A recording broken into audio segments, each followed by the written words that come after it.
Бизде Кытайларда бир жакшы макал бар экен, баягы ооруңду табагыңдан изде дегенчи. Өтө жакшы айтылган макал экен. Чындыгында эле ушул токсиндердин чогулуп калбаш үчүн биздин мындай жарандарыбыз эмнелерди мындай баш тартууга болот, эмнелерди көбүрөөк жеш керек? Ошол тууралуу да айтып кетсең. Мен дайыма бүт эле Кыргызстанга биринчи эле айтып чыкканда, мындан бир 2 жыл 3 жыл мурун айтып чыкканымда, ошондо пандемия мезгилинде айтып чыктым да, урматтуу мекендештер, унду, сахарды, таттууну, анан сүт азыктарын токтоткула деп чыкканда, кантип нан жебейбиз деп чочуп кетишкен да. Биз 8-9 жылдан бери нан жебейбиз да. Мына жашап эле атабыз. Ошо сиз айткан Кытайлар, ошо япондор, караңызчы, алар рисовый нан жейт. Алар күрүчтөн нан жейт. Гречкадан нан жейт. Пшенодон, горохтон нан жейт. Көрдүңүзбү? Пшеница, будай, бул ошол биздин токсиндерди пайда кылуучу зат болуп саналат. Сахар бар жерде микроорганизмдер көбүрөөк жашайт. Сахар кычкыл чөйрөгө алып келип коет. Ал жерде микроорганизм көп жашап алат.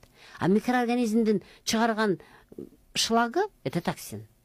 И сүт азыктары дагы кычкыл чөйрөгө алып келет. Сүт азыктары жана будай, сахарлар булар микроорганизмдердин жашоосуна шарт түзө турган азык заттар болгон үчүн мен ушул үчөөнү дайыма мага келсе деле бир жерге барып выступать этсем да мен дайыма ушул 3 нерсеге запрет коем. Сууну көп ичкиле деп айтамын.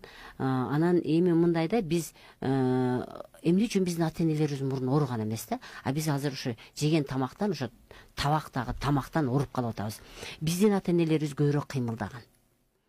Эне онду төрөгөн. 10 баланы өйдө болуп, өйдө кылган, көтөргөн, эңкейген, турган, көрдүңүзбү? Биз курсактагы органдарды иштеткенбиз да. Эңкейип туруп, курсактагы органдарды иштеткенбиз. Өттүн чыгышына жардам бергенбиз, ашказан иштесине жардам бергенбиз, ичегилердин түтүлүшүнө жардам бергенбиз. Эне отуруп алып 10 баланын кирин жууган, 10 болбосо да 5 бала бар, биз 6 бир тууган болгонбуз. 6 баланын баласы кирин жууган апабыз. Азыр эмнеге ооруп атабыз? Азыр бардыгы айтат, оору жашарды, ооруну жашаткан өзүбүз болобуз. Кантайча? Көп отурабыз, телефонду көп тиктейбиз, эңкейбейбиз, кыймылдабайбыз, булчуңдарды түртпөйбүз, ичегилерди иштетпейбиз, өттөрдүн чыгышына жардам бербейбиз. Анан кийин тамактан көбүбүздүн жегенибиз химикат. Бардык нерсе химикат. Фанта, кола, летсго, бале, батер, кагаздын ичиндеги соктор, мен эч кимди ишенбейм. Мунун бардыгы компот. Мен буларды ичпейм дагы, ичким да келбейт. Мен 8 жылдан бери буларды ичпейм дагы.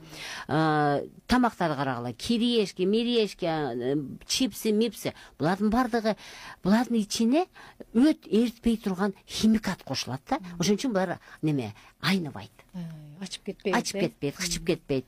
Бир профессор бир немесинде мынтип эскерип айткан. 30 жашында 15 жашында пальтосун эскерип немеге чердакка илип койгон экен. Ап келип баягы 15 жашында пальтосун карасы, ичинде фейсфуду жүрүптүр. 15 жылда чирген эмес. Мына бул эскермени издесе табат адамдар. Демек, биздин организм натуралдык гана нерсени эртет да. Ошондо дагы боор, өт, уйку бездин чыгарган, өздөрүнүн чыгарган соктору, чыгарган ферменттери натуралдык гана нерсени эртет. Илгеркилер натуралдык гана нерсе жеген деп айтып келем любой жерде. Таза сууда жүргөнбүз, таза сууну ичкенбиз, таза сууга өскөн чөптү жегенбиз, таза сууга өскөн малды жегенбиз. Значит, азыр биз химиялашып кеттик да. А химиялашып кеткенде өт эритпейт. Мен профессорум тамашалап мынтип айтат. Ой, мага дейт, фанта түштү дейт. Ичинде мен эритпей турган нерсе бар го деп. Өт сурайт экен да, мейденчи сураса. Анда давай дейт экен. Ичегинин тегерегинде турган бездерге берип кой. Ошол жакта эптеп жогото берсин дейт. А без дагы жок кыла албайт. Безди дагы ичеги шамалдап калган болсо кысып турат. Ошол жерде тура берет да. Мына ошол шлак, ошол токсин мына ооруларга алып келет.